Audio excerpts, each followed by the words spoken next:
Yo llegué aquí hace 9 años, casi más, en agosto del 2013, después que ya había hecho una experiencia en Errentería de casi un año y después en Cataluña también de un año. Y yo había pedido un lugar donde vivir como monje o sacerdote de vida contemplativa. En esa época el obispo me indicó el lugar de Guadalupe. Entonces llegué. En principio, claro, ahí ya había visto que estaban como preparando algo, claro, porque se estaban así preparando a la fiesta del 8 de septiembre. Yo ya había hecho muchas novenas en mi vida, también Lourdes, en Fátima, ¿sí? Pero se me sorprendió mucho en la primera novena que yo he hecho, era septiembre del 2013, la multitud de gente que cada mañana, sobre todo a las 6, subía, ¿no?, a la novena. Y nada, entonces yo pienso que esa novena me ayudó mucho porque la gente ya se estaba un poco así preguntando quién es ese. Yo en esa época tenía el pelo largo, tatuajes, entonces claro, sabes que la gente sí, quería un poco ver, ¿no?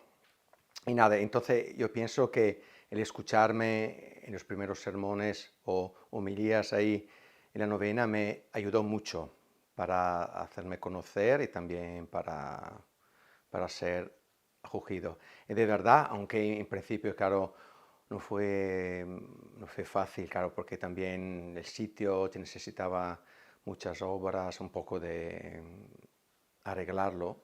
Entonces ahí, pero a pesar de todas esas cosas que son cosas normales, la acogida fue muy, muy buena. Y era interesante ver cuántas personas que subían durante el día, hacían visitas al santuario, pero el fin era ver quién era ese italiano ahí nuevo, ¿no? Me acuerdo que había personas que visitaban el santuario 3 o 4 veces al día y decía, ostras, es que aquí todos son muy católicos, ¿no? Pero sí, sí, eso sí, fue muy interesante. Después, cuando se acabó la novena, empezaron a preguntarme si yo necesitaba ayuda. Sí, entonces, sí, sí, fue una acogida muy buena.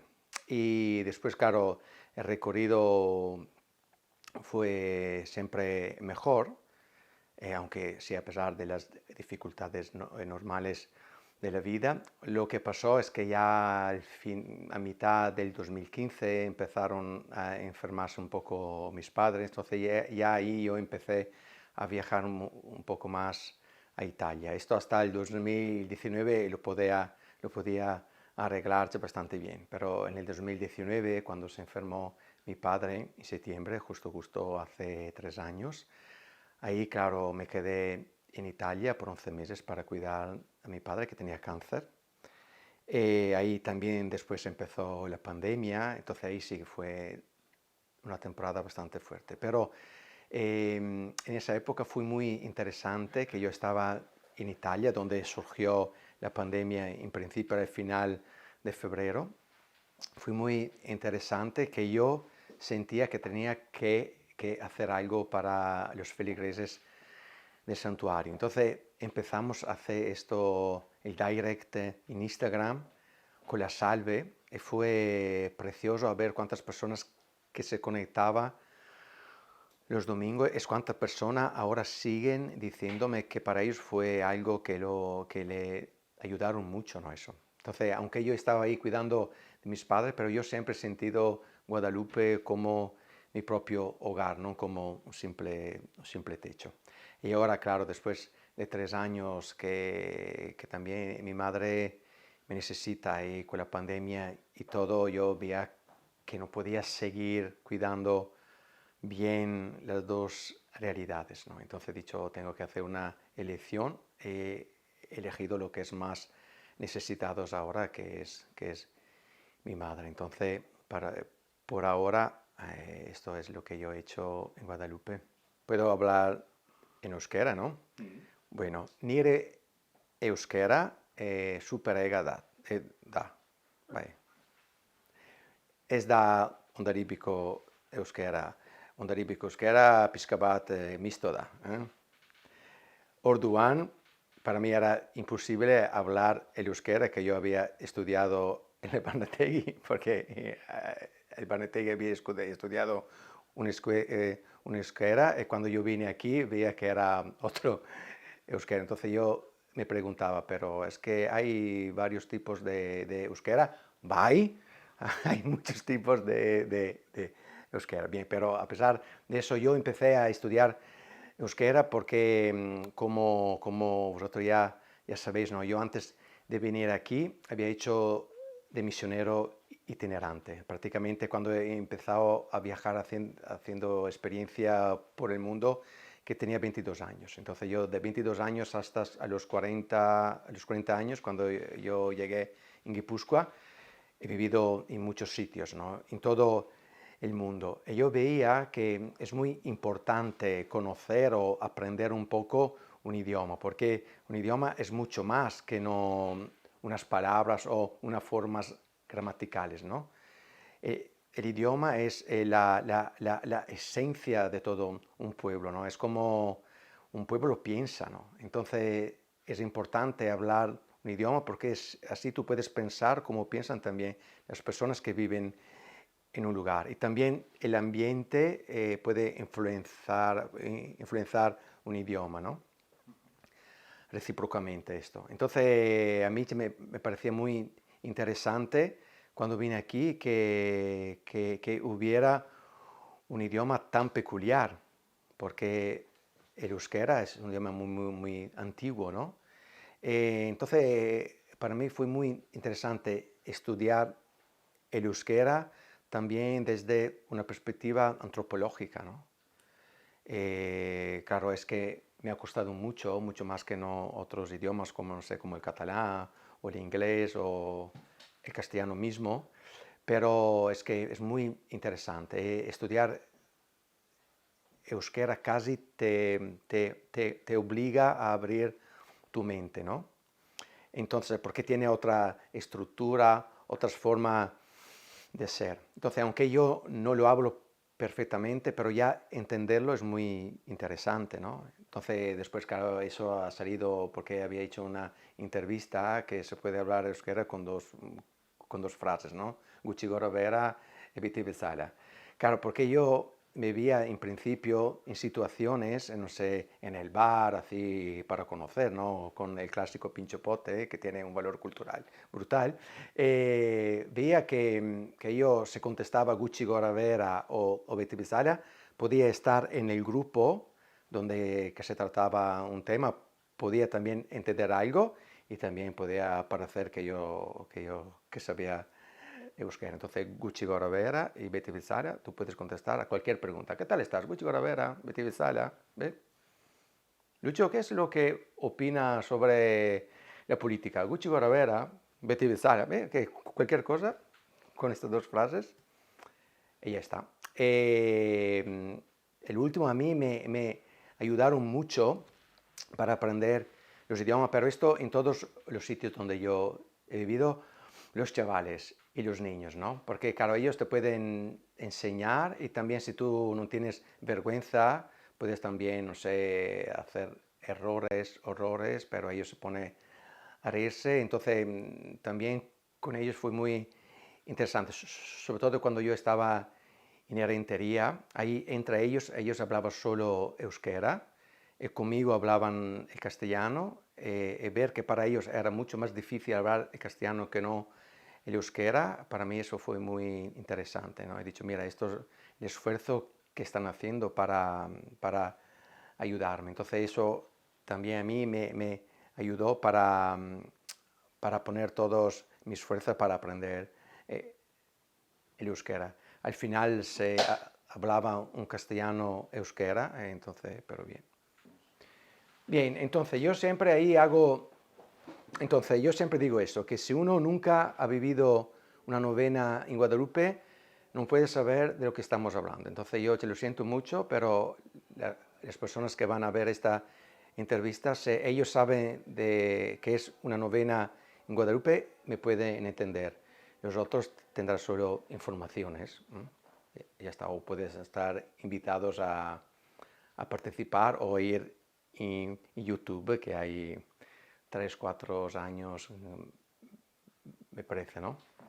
Entonces, claro, la novena en Guadalupe es muy particular. ¿Por qué? Es muy particular, sobre todo son dos misas, una a las 6 de la mañana y una a las 8. Y yo pienso por la cultura española, levantarse a las 6, no, bueno, ir a misa a las 6, que no es fácil, porque yo conozco personas que para ir a la novena a las 6, que se levantaba a las 4, ¿no? Entonces, ya esto para mí es algo que tú haces si tienes una motivación, si no, no lo haces. A mí lo que me impresionó mucho es que cada año en una novena sube más o menos 12.000 personas. 12.000 personas. Cada día como 1.000 personas o más, ¿eh? O más. Entonces yo siempre me preguntaba, ¿por qué estas personas suben? Aunque después en el año sube menos personas, aunque el santuario está muy frecuentado, ¿eh? Entonces, claro, eso yo decía, entonces, si estos suben, hace un esfuerzo para subir, yo tengo que hacer todo lo que puedo hacer para hacer que sea un momento importante de su vida. Entonces, es por eso que yo ya desde mayo, junio empezaba a prepararme las homilías o los temas, ¿no? Entonces, claro, ¿qué es lo que ha pasado? Que después, un año o dos, se ha creado como un vínculo entre yo y los feligreses. Entonces yo cada año empezaba, digo, bien, que voy a compartir con la gente este año, y la gente estaba esperando, vamos a ver lo que Lucho va a decir en este año, ¿no? Entonces es por eso que cada año había como unos símbolos, hemos hablado sobre el sentido de la vida, sobre la esperanza, sobre la paz o sobre el manejar el dolor, todos temas muy, muy fuertes, ¿no? A nivel existencial. Entonces, yo pienso que la gente subía en la novena porque veía que era un momento de crecimiento personal. Y para mí ha sido eso, ¿no? Entonces,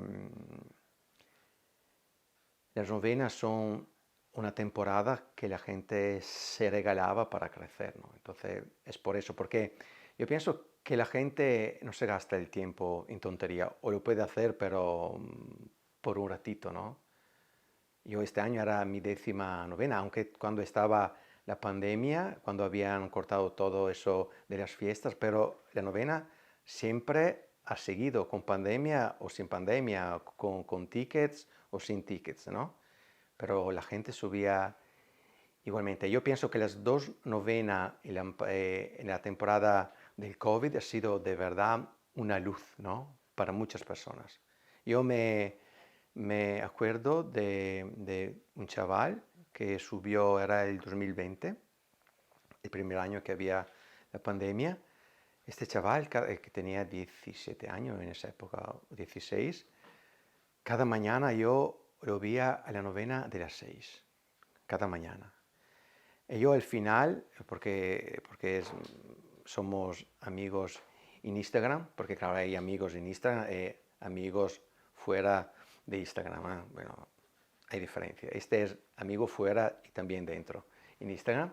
Y le pregunté, pero ¿por qué tú este año has atendido a todas las novenas? Y él me decía que él había hecho la novena con un propósito para buscar un sentido a todo lo que él estaba viviendo, ¿no? Ha sido muy importante. Entonces, cuando tú sabes que la gente sube porque tiene un objetivo, ¿no? Entonces tú no puedes hacer las cosas así como si fuera una broma, aunque que para mí la vida no es una broma, aunque soy uno que le gusta hacer muchas bromas. Pero sí, sí, es que la vida es muy seria, y es por eso que se tienes que cogerla con humorismo y sarcasmo. Entonces, eso, bueno, que no es una despedida de verdad, porque el hecho es muy sencillo, claro, como decía antes, para mí estos años, como también he escrito una carta hace mucho para explicar bien, yo, claro, para mí estos últimos años han sido bastante duros, que no estoy diciendo que ha sido lo más duro, que yo soy la persona que sufre más del mundo, pero que para mí que no ha sido fácil, ¿no? Entonces, Yo pienso que en la vida, cuando uno ve que no puede hacer todo, tienes que hacer una elección. Entonces yo he pedido una ayuda a mis superiores, he explicado que no podía siguiendo atendiendo los dos mundos, ¿no? Porque también así veía que el santuario necesitaba un poco más de atención. Entonces yo pedía un permiso para cuidar a mi madre, solo eso. Entonces, después claramente la consecuencia de eso ha sido que tengo que dejar el santuario. Y está, a mí lo que me hace un poco más sufrir no es que yo que ahora tengo que ayudar a mi madre, eso lo he asumido bien. Lo que me ha hecho un poco sufrir es que para mí el santuario no es solo un servicio, ¿no? Para mí Guadalupe era mi propio hogar, no era un lugar de trabajo, es mi propio hogar. En Italia yo voy a cuidar a mi madre, pero en Italia no es mi casa. Ahí tengo un techo, pero no es mi hogar. El día que mi madre se va al cielo, ahí no es mi hogar, porque yo dejé la casa de mi madre cuando tenía 18 años. Entonces, a mí lo que me ha un poco así dejado rarito es que mucha gente no han entendido que Guadalupe no era solo un lugar de trabajo, pero que era mucho más. Pero es que yo sé que también como sacerdote, como monje, como ermitaño soy un poco raro, entonces que no se puede entender todo, ¿no? Pero es así, entonces yo lo que echaré un poco en falta o que echaré de menos son la relación con las personas que yo había, que han nacido aquí, propio porque aquí era mi familia y es mi familia. Entonces, ahora, claro, es que la persona ve mucho más que no me van a ver en la misa, ¿no? Entonces ellos, yo echaré en falta esto, pero también mucho más, otras cosas un poco más profundas. Pero yo siempre digo, esta es una pausa, no es un adiós, ¿no? Es un hasta pronto, eso es. Entonces, y después lo que yo he percibido un poco es que cuando yo he pedido una ayuda, decía, yo estoy un poco en dificultad, he visto que la preocupación principal no era si Lucho necesitaba una ayuda. La preocupación era, ostras, ahora se va a quedar un sitio sin un cura. Entonces, el problema no era entender lo que le pasaba a Lucho, el problema era, tenemos que solucionar Guadalupe. Entonces, claro, no sé si me estoy explicando, pero se pone siempre la estructura antes que no las personas. Y mira, esto yo, de lo que estoy hablando, es lo que yo he tenido que arreglar con mis superiores, ¿no? Eso es, con la gente súper bien, con la gente súper bien, y a mí me dan mucha pena, no sé, que ahora me paran en la novena cuando yo bajaba al pueblo, de la gente que me paraba, que lloraban, eso para mí fue muy fuerte porque tampoco me había pasado. Porque yo antes estaba en un sitio máximo un año, entonces después siempre cambiaba, ¿no? Nunca yo he vivido en un sitio más de 5 años, aquí he vivido 9 años, ¿no? Entonces, habrá un sentido porque yo aquí he vivido 9 años, a pesar que tenía mi padre enfermo y mi madre enferma, ¿no? Y seguía viviendo aquí, ¿no? Así. Entonces, es que yo nunca he visto el ser monje como un trabajo. Nunca yo he visto un funcionario, ¿sí me entiendes? Entonces, Así, entonces yo digo, y la gente esto lo ha percibido, ¿no? Entonces ahora la gente yo veo que está un poco, están dentro a un duelo, pero yo siempre le digo a las personas que cuando una experiencia te entra en el corazón, nunca sale. Entonces yo digo, aunque yo estoy en Italia, siempre Guadalupe será mi hogar. Yo siempre me firmo Lucho Monje de Guadalupe, ¿no? Y sigo haciéndolo. Aunque yo físicamente ahora no puedo estar ahí, pero yo siempre seré Lucho Monje de Guadalupe.